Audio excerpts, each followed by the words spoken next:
feel, Johnny, when you're in the boat, when you're being pulled, when you're being pushed? How do you feel? It's a tremendous source of inspiration for me because I see, I can see with my own eyes and hear with my own ears, how hard Dad's working for me, all to get me across the finish line. And he's not doing it because he loves it. He's doing it because, he's helping. He's just my arms and legs to experience my dream of being an athlete and experiencing what all these other athletes that I look up to are going through. So it's really a tremendous source of inspiration for me, and I really enjoy it, and I I love I love experiencing it with him. When you can compete in sports, it's a tremendous thing, but when you can do it with your family, that's extra special. It So, sure is. And you'd never walked more than 23 steps when you had the idea to do this. And you walk across every finish line, Johnny, which I just, it's so inspirational to watch. What made you believe you could do it? That you could walk across those finish lines? That you could take I those thought, steps? yep, I saw Dad with all the training plans that he had, and I thought to myself, with the right training plan, I could do these things, and so I had always told Dad how thankful I was for him, but you can tell a person thank you, and they may not mean it.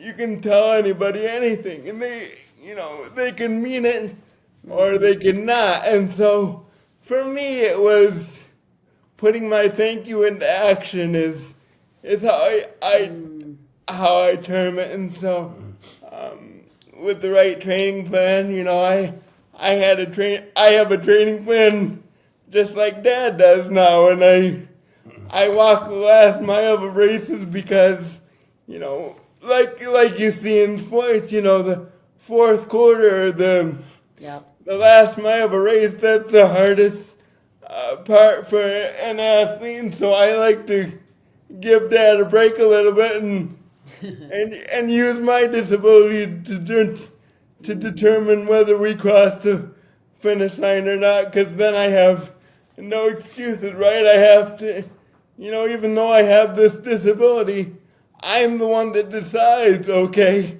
Yep.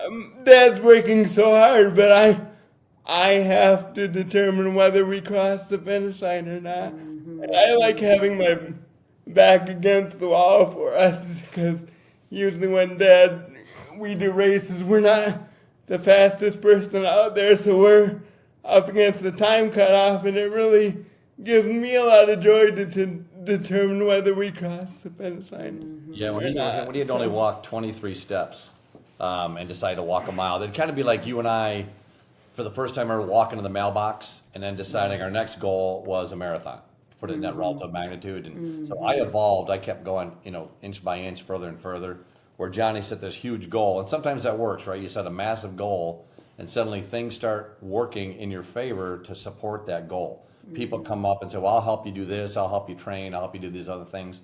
So sometimes a huge goal, people might say, well, that's just not going to happen, and it kind of shuts it down. But if we can, fortunately, we said, well, if that's what you want to do, that you got to start training, you have to do all these things, and he was able to accomplish it. So it's pretty extraordinary. But Yeah. But Yeah. excuse me, Dad, I'm go sorry. ahead, go ahead. But if you break it down into smaller pieces, like I like to say, taking on life one step at a time, then it's much easier to accomplish. If I'm looking at a mile and I say, that's a long way to go, but if you can just get better and better every day, pretty soon you're at that mile, or you're at that distance that you need to achieve. Right. Yeah, and you're so right. It's so interesting, isn't it, in the world that people see you in all of these races. But what often people don't see is the training and the effort and the day-to-day discipline and the resilience and the mindset. and athletes, when you think about, to your point, Johnny, the amount of time they spend preparing to compete and then the actual amount of time they spend competing, they Right. spend way more time training. And I think what is so cool is what you have all shared, is that the why behind it, the purpose behind it, it's about the other person, right? I mean, Johnny, I'm hearing you say that, gosh, it's what I want to do this to support Dad at the end, and Jeff sort of sharing, I want to be able to do that for him. And Becki, your role in this, I know, is extraordinary. You haven't said a lot. I'm going to get more out of you here in a minute. But it's when our purpose is anchored in others, I think the limits are endless relative to what we can do when we make it about the people that we love and that we serve. And I know this has been a whole family affair. Becki, has this at some level, I would imagine, brought you all so close as a family? Oh, definitely, yeah.